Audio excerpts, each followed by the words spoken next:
케이준 하면 어떤 게 떠오르시나요? 케이준 치킨, 케이준 샐러드, 케이준 버거, 케이준 프렌치 프라이. 어떻게 보면 음식 어떤 메뉴들이 생각이 나실 겁니다. 특히 뭐 패스트푸드들이 많이 생각이 나죠. 그런데 케이준이라는 단어가 원래는 음식을 지칭하는 단어가 아니었습니다.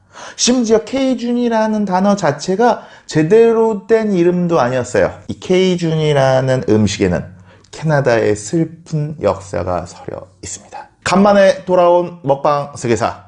케이준 관련된 음식을 한번 먹으면서 케이준의 어원이라든지 그리고 저희 외삼촌도 이민을 가신 캐나다의 역사에 대해 아는 척하는 시간을 가져보도록 하겠습니다. 제가 음식을 먹다 보면은 조금씩 소리가 나서 제 음성이 잘 안 들리실 수도 있습니다. 하지만 어차피 제 영상에는 자막이 있잖아요. 자막을 보시면서 먹방 영상 감상해 주시면 감사하겠습니다. 참고로 제가 지금 준비한 음식들을 간단하게 소개를 해 드릴게요. 가장 끝에 있는 거는 케이준 샐러드예요. 아마 케이준 하면 여러분들이 가장 익숙한 메뉴라고 생각을 합니다. 소스를 부어서 치킨을 넣어서 대충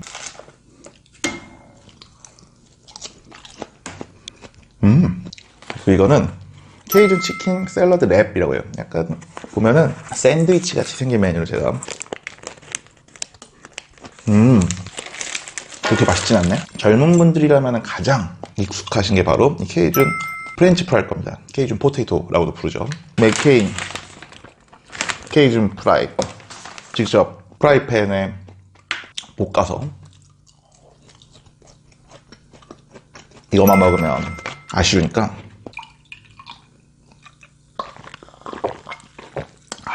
그럼 이제 본격적으로 캐나다 역사에 대해서 한번 이야기를 해볼게요. 캐나다는 여러분도 아시다시피 아메리카 대륙의 가장 북쪽에 있는 나라입니다. 아메리카 대륙과 유라시아 대륙이 다을락말락한 바다 베링 해협을 통해서 아프리카 대륙에서 출발한 호모 사피엔스가 약 3만 년 전부터 아메리카 대륙으로 이동했다라고 추정이 되죠. 이후 아메리카 대륙에 정착한 그 원주민들은 나름의 역사와 문화를 꽃피웠습니다. 하지만 어떻게 보면 우리가 정말 궁금한 캐나다 역사는 대항해 시대 이후의 캐나다죠. 1492년 크리스토퍼 콜럼버스가 대서양을 건너서 아메리카 대륙에 도착한 이후에 서유럽 국가들은요, 인도라고 착각을 했던 그 신대륙인 아메리카 대륙에 관심을 갖기 시작을 합니다. 그 중에서도 북아메리카에 관심을 가진 건 서유럽의 오랜 라이벌인 영국과 프랑스였어요. 1700년경 북아메리카 식민 지도를 제가 띄워드릴 겁니다. 파란색이 프랑스고요. 빨간색이 영국입니다. 지도로 보면 이해가 잘 안 되는 부분이 있습니다. 프랑스는 멕시코 만 쪽의 루이지애나 땅이랑 그리고 캐나다 북동부를 중심으로 식민지를 정복했고요. 영국은 지금의 미국 동부랑 캐나다 북부 그리고 캐나다 중부를 중심으로 식민지를 정복을 했습니다. 이게 뒤죽박죽이죠. 북아메리카 개척이 16세기부터 본격화되었다고 해요. 그러니까 아직 아메리카 대륙에 대한 지리 정보가 부족한 상황인데 그러니까 배가 닿는 곳에서 무작정 탐험을 시작하다 보니까 이렇게 뒤죽박죽이 된 것 같습니다. 그 남쪽인 미국 얘기는 미국 지리나 미국 역사 영상을 참고하시면 되고요. 우리는 미국 북쪽에 있는 캐나다 쪽만 한번 볼게요. 캐나다 가장 동쪽에 있는 건 섬입니다. 16세기 초에 영국의 지원을 받은 이탈리아 탐험가가 발견을 하는데 새로 발견하는 땅 뉴파운드랜드라고 뉴펀들랜드라고 이름이 붙여졌어요. 영국은 17세기 초반에는 탐험가 헨리 허드슨을 보내서 캐나다 북쪽의 만을 탐험하게 합니다. 허드슨이 탐험한 만이라고 해서 그 만 이름도 허드슨 만이 됩니다. 영국 왕실은 그 근처를 다 영국 땅이라고 선포를 하고 왕의 조카인 루퍼트한테 캐나다 북부를 하사했는데 땅 이름도 루퍼트의 땅, 루퍼트랜드가 됩니다. 당시엔 캐나다 중서부 전역을 다 루퍼트랜드라고 했었다고 해요.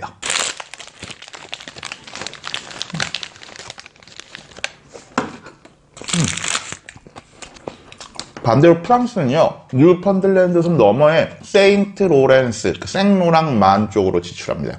바다 자체가 좀 길쭉하고 뾰족하죠. 프랑스의 탐험가들은 그 동네 원주민들한테 물길을 따라서 남동쪽으로 상류로 올라가다 보면은 더 큰 마을이 존재한다라는 이야기를 듣고 바다 건너 강으로 들어갑니다. 그 세인트 로렌스, 생로랑 만 안쪽으로 들어가면은 세인트 로렌스 강이 나와요. 이때 이 동네 원주민들이 한 그 마을이라는 단어가 카나타였는데 그게 나중에 캐나다 국명의 유래라고 전해집니다. 이후에도 프랑스는 꾸준하게 북아메리카 북동부 지역에 관심을 가져요. 이때 개발한 도시가 바로 퀘벡입니다. 세인트 로렌스 만부터 세인트 로렌스 강이 굉장히 자연스럽게 연결이 되는데 그 와중에 확 좁아지는 지역에 생긴 도시가 바로 퀘벡입니다. 당시 세인트 로렌스 만에서 강 일대를 전체를 퀘벡 지역이라고 불렀고 현재 캐나다의 가장 넓은 주가 퀘벡 주고요. 그리고 캐나다 제2의 도시를 다투는 도시가 바로 퀘벡시입니다. 그리고 세인트 로렌스만 동쪽 뉴펀들랜드 남쪽의 지역을 프랑스어로는 아카디, 영어로는 아카디아라고 불렀습니다. 지금의 뉴 브런스윅이나 노바스코샤 등등의 지역이 바로 아카디아인데 바로 이 아카디 이 단어를 꼭 기억해 주셔야 합니다. 맛있게 먹다 보니까 시간이 흘러서 18세기가 됐어요.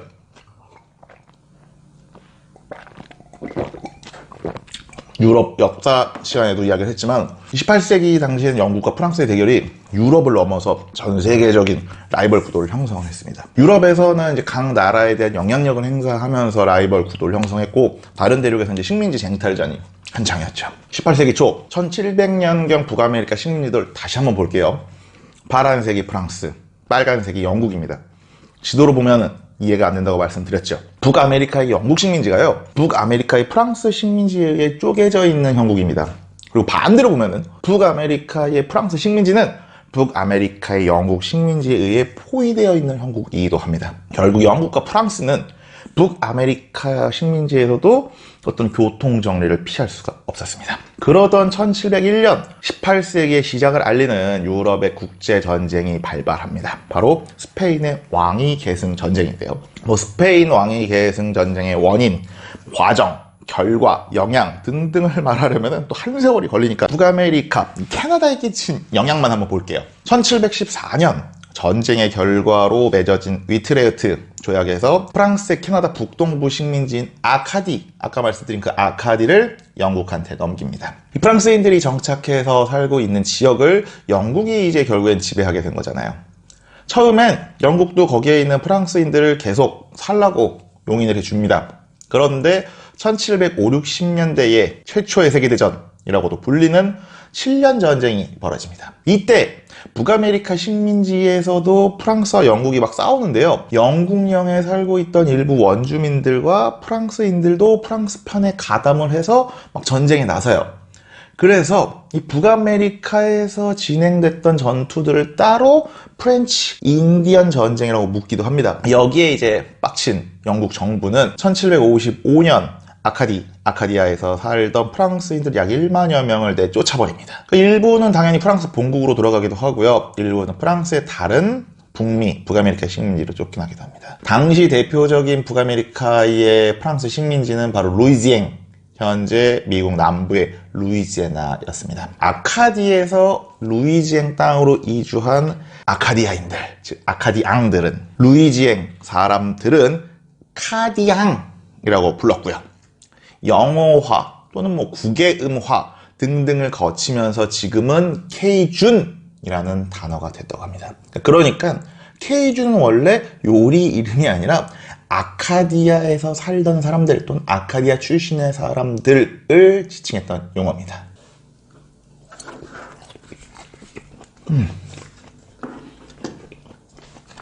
캐나다 동부와 미국 남부 환경이 많이 다릅니다. 그러나 사람들은 이주하는 곳에서도 적응을 해야겠죠. 그렇게 프랑스 스타일로 미국 남부에 적응한 요리 스타일이 바로 이 케이준 스타일입니다. 물론 넓게 보면은 루이지애나에 사는 프랑스계 미국인들과 그 프랑스계 미국인들의 문화 스타일을 케이준 스타일이라고 부를 수도 있습니다. 당시 이제 미국 남부는 개발이 덜 되는 상태였어요. 본인들이 원하는 식재료를 제대로 구하기 어려웠죠. 그래서 뭐 동물의 사체, 쇠고기 또는 물고기 또는 조개 등등을 요리를 했습니다. 뭐 버터가 없으니까 버터 대신 돼지 기름을 쓰기도 했답니다. 그런데 또 하필 미국 남부가 따뜻해서 향신료는 풍부했다고 해요. 그러니까 향신료를 엄청 넣어서 강한 맛을 내는 요리를 만든 거죠. 그래서 케이준 요리를 보면은 마늘, 양파, 칠리, 후추, 겨자, 샐러리 등등 강한 맛과 강한 향을 내는 재료가 굉장히 잔뜩 들어가 있습니다. 실제로 케이준 요리를 먹어보면요,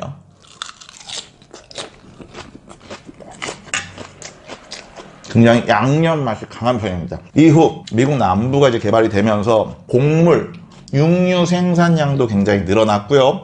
그걸 요리에 잔뜩 때려넣고 여기에 향신료도 듬뿍 넣었는데 이게 또 더운 기후에서 육체노동을 하던 이민자들한테는 큰 인기를 끌면서 미국 남부의 요리 스타일이 완성되었다라고 합니다. 미국 남부와 가까운 멕시코 음식도 향신료가 좀 세게 느껴지잖아요. 이런 케이준 스타일의 음식은 싸고 빠르게 만들 수 있고 그리고 양도 많고 자극적이고 칼로리 높은 패스트푸드의 원형에 가깝다라고 평가하는 사람들도 있습니다.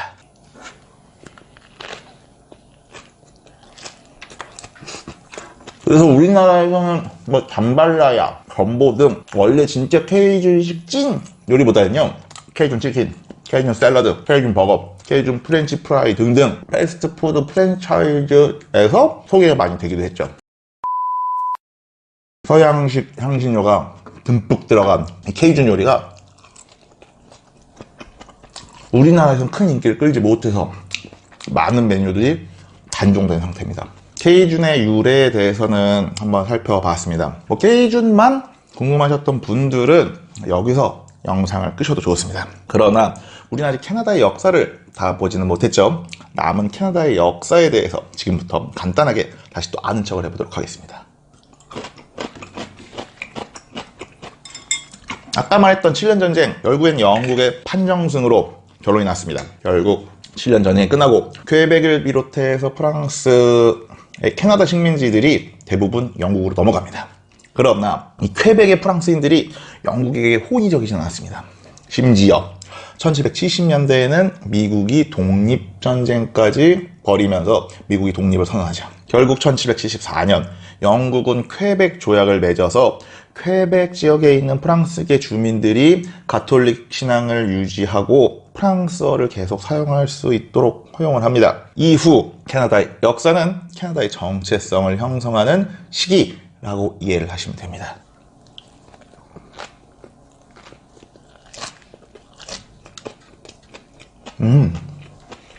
먼 곳에서 사는 우리는 캐나다를 그냥 미국 옆에 있는 영국 식민지 출신의 나라라고만 봅니다.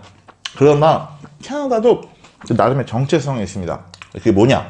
캐나다가 세계 각국에서 온 국민들이 각 나라의 문화들을 합쳐서 함께 이렇게 만들어가는 나라라고 스스로들을 인식하고 있다고 합니다. 미국은 이민자들이 미국의 문화를 직접 만들고 그리고 그걸 받아들이면서 인종의 용광로라고 불리는데 반해서요, 캐나다는 이민자들이 각자의 사회와 문화를 유지하면서 그 사람들이 사회에 일조하고 도움이 되는 인종의 모자이크를 형성했다라고도 불린다고 해요. 그래서 미국을 이제 영어로 멜팅 팟이라고 불리는 반면에 캐나다는 샐러드 볼이라고 표현하기도 하죠. 이렇게 미국과는 다른 이렇게 영국에서 독립한 나라가 바로 캐나다의 정체성이고 그걸 만들어 나간 게 캐나다의 역사가 되는 겁니다. 1770년대 미국의 이제 독립전쟁이 벌어지면서 미국 독립군은요, 프랑스계 캐나다인들에게도 손을 내밉니다. 같이 합중국을 만들자고요. 그러나 프랑스계 캐나다인들은 중립을 지켜요. 그리고 이제 전쟁 중에 캐나다를 침략한 미국 독립군은요, 주민들한테 횡포를 부리면서 캐나다에서 미국의 지지도 떨어집니다. 여기에 독립전쟁이 끝난 이후 7만 명이 넘는 영국의 지지자들, 영국 왕당파 사람들이 미국에서 캐나다로 피신을 하기도 했어요. 이후 미영전쟁 19세기 초에 발생을 하는데 이때 영국령 캐나다의 군대가 영국 본토의 군대와 함께 미국과 맞서 싸우고요. 미국의 뉴욕과 워싱턴까지 점령하게 됐습니다. 이런 과정을 거치면서 미국은 어떻게 보면 반영국적인 독립국이 되고 캐나다는 친영국스러운 식민지로 남게 됩니다. 물론 영국령 캐나다 안에서 문제가 아예 없었던 건 아니었습니다. 나름 현지 자치의회도 있었고 하지만 이 영국 본국에서 파견된 관리가 권력을 독점했고 프랑스계가 의사결정 과정에서 많이 소외되면서 19세기 초에는 프랑스계의 반란, 퀘벡 독립운동이 꾸준하게 벌어지죠. 결국 영국은 1841년에 본국에서 총독은 파견하지만은 현지 의회에서 선출한 총리와 장관에게 행정권을 주는 자치정부를 구성하게 합니다. 그리고 퀘벡 지역에서는 그동안 사용이 금지됐던 프랑스어도 다시 허용을 시켜줍니다. 그리고 캐나다의 수도도 영국의 도시인 토론토와 킹스턴, 프랑스계 도시인 몬트리올과 퀘벡 등이 경쟁을 하다가 영국계 주에 소속이 돼 있지만은 프랑스계 주 앞에 있는 오타와로 정합니다. 보통 우리가 캐나다의 대도시가 토론토, 몬트리올이라고 생각을 하는데 그 도시들을 다 제치고 상대적으로 작은 오타와가 캐나다의 수도가 된 이유가 바로 여기 있습니다. 이후 18, 19세기에는 아일랜드인 그리고 미국 출신의 흑인들이 이주를 해오고요. 그리고 캐나다도 서부 개척을 하기 시작합니다. 그러던 1867년 퀘벡, 온타리오, 뉴브런즈윅, 노바스코샤 등 4개의 주가 대영제국 최초의 자치령인 캐나다 자치령을 구성을 합니다. 미국 역사 시간에도 잠깐 얘기를 했지만 요맘때 미국이 굉장히 빠르게 성장을 해요. 영국 입장에서는 캐나다, 북아메리카 식민지가 미국에 합병되고 흡수될 바에는 그냥 자치령으로 만드는 게 마음에 좀 더 편했던 것 같습니다. 영국 정부에 허가가 있으면 자치적인 헌법을 수정할 수도 있는 또 실질적인 국가로 19세기 중반에 발돋움한 거죠. 영국 의회에서 영국령 북아메리카법이 통과된 7월 1일이 캐나다의 건국 기념일인 캐나다의 날입니다. 캐나다는 1870년대부터 다른 지역을 사들이거나 또는 다른 지역의 연방에 가입하면서 지금과 거의 유사한 영토를 갖게 됩니다. 1차 세계대전 이후 국제연맹에도 자발적으로 가입을 해요. 결국 영국 정부는 1931년 외교권과 군사권을 넘겨줍니다. 물론 완전한 독립은 1987년에 이루어지죠. 영국과 캐나다에서 동시에 캐나다법이 제정이 되면서 캐나다는 영국 의회의 허락 없이도 헌법을 만들고 수정할 수 있게 됩니다.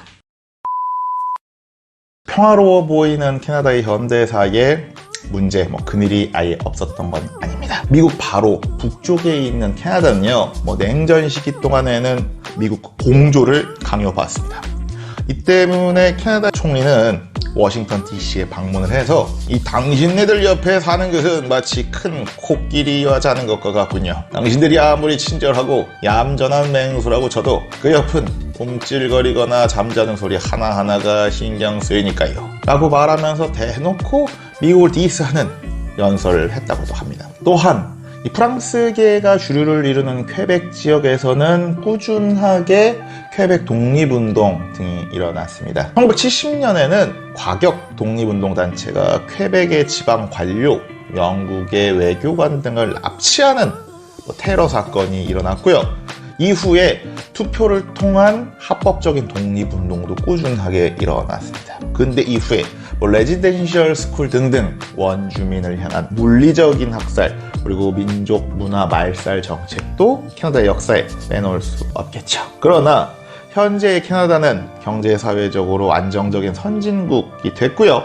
영국계와 프랑스계의 문화와 언어가 법적으로 동등한 위치를 갖게 됐고 그리고 이민자들의 다양한 문화들이 모자이크처럼 어우러지면서 인종, 성별, 종교, 성적 특성 등으로 차별받지 않은 권리를 보장받는 국가가 되었습니다. 케이준의 슬픈 역사를 뒤로하고 다문화주의의 성공 케이스로 발전한 캐나다. 2010년대 이후 서방 세계가 우경화되는 상황에서도 다양성을 국가의 정체성으로 유지하고 있는 캐나다. 저출산과 젠더 갈등이 사회 문제가 된 이민자와 해외 동포에 대한 포비아가 만연한 21세기 대한민국의 국민들이라면 한 번은 들어봐야 할 캐나다의 역사. 내용이 많아서 헷갈리신다고요? 구독과 좋아요, 알림 버튼을 누르고 이 K준을 먹으면서 옛날 이야기를 듣듯이 한 번 더 보세요. 그리고 두 번 더 보세요.